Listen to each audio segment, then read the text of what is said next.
ইসলাম আহলে হাদিসের ইমাম ওয়াহিদুজ্জামান নিজের কিতাব সিদ্দিক হাসান ভোপালী নিজের কিতাব বদরুল আহিল্লা 18 পৃষ্ঠার মধ্যে লিখছে গাধী কুত্তা আর সুয়ারনি কা দুধ পাক হে গাধীর দুধ কুত্তির দুধ আর সুয়ারনির দুধ হলো পাক সকাল সন্ধ্যা 1 লিটার করে এদের বাড়ি পাঠিয়ে দিয়েন যদি থাকে তো চিন্তা করছেন।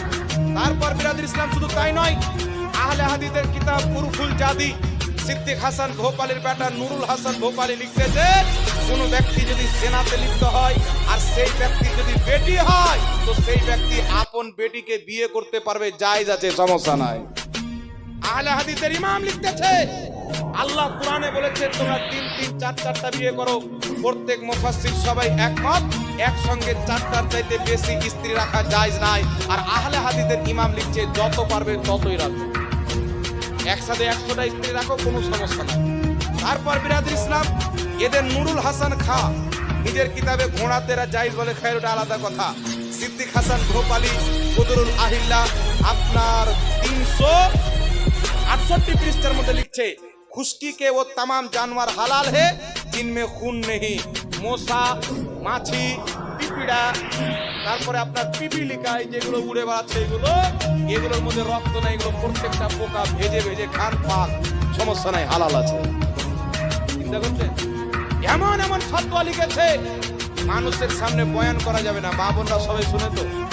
বিরাদর ইসলাম এরা নিজের কিতাবের মধ্যে উরফুল জাদিতে আহলে হাদিসের ইমাম লিখতেছে নিজের বৌমায়ের থেকে বা নিজের মেহরম মহিলা বৌমা ভাগ্নি বা আপন ভাতিজি এদের কাছ থেকে নিজের জান পাও গোটা শরীরের মালিশ করাতে পারে সমস্যা নাই নাউজুবিল্লাহ বলে। এরা নিজের কিতাবে উরফুল জাদিতে লিখেছে মাহরাম মহিলাদের পশ্চা এবং সামনের লজ্জাস্থান ছাড়া পুরা বডি দেখা এদের নিকটে জায়েজ আছে নাউজুবিল্লাহ। এমন এমন জঘন্য মশলা লিখেছে কিছু বয়ানই করলাম না।